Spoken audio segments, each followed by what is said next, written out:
Hello, Ezekiel's seventh graders. How great it is to see you this way. Well, welcome to confirmation for the rest of the year. It's not exactly how we had envisioned it going, but we're going to make the best of it. And I'm actually kind of excited to teach you and learn with you this way too. I was a little surprised at what your topic is for this week, but I wanted to stick with the curriculum. Not surprised in the fact that I didn't know that we were going to do it, but it just so happened to be right now.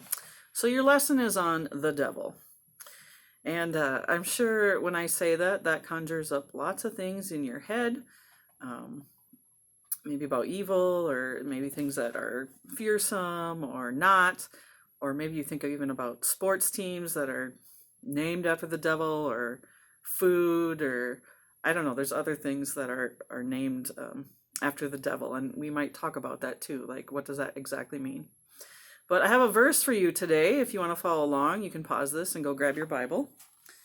It's in Hebrews chapter 2, verses 14 and 15.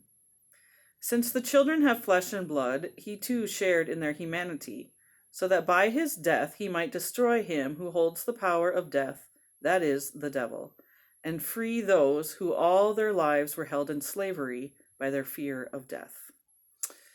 And so I hope that you know that he is Jesus Christ.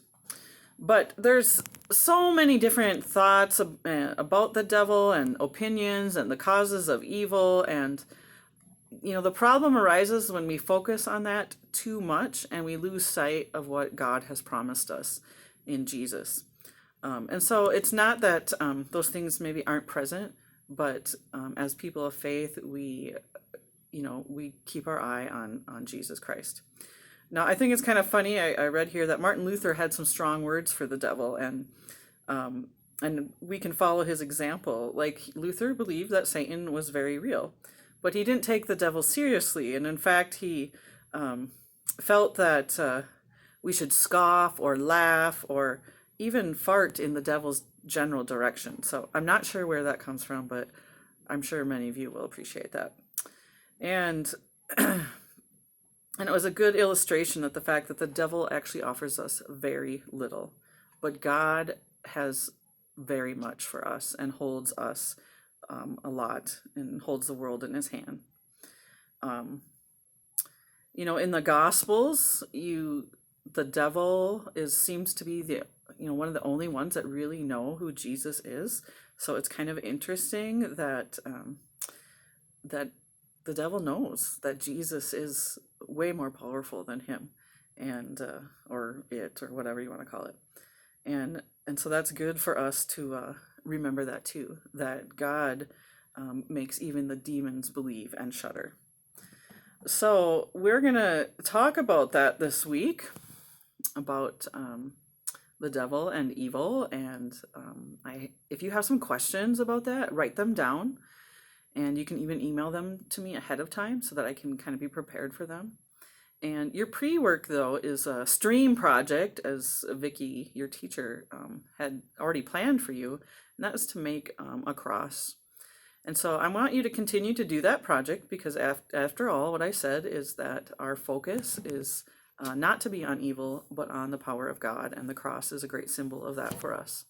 So I've sent an attachment that your parents should have received, that you can print off the instructions, and you can make a cross however you want and put different things on it that it represents, and whatever you want to do. And if you just want to draw a cross on a piece of paper and use some different colors, that's fine too.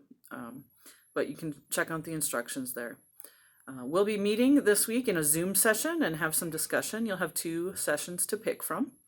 And I will email out the links to those, hopefully on Monday or Tuesday. And I will include the times that you can decide when you want to do that. And then you'll have some post work too, and I'll talk about that in the Zoom session and email that out too. So I look forward to being with you this week. Have a great week.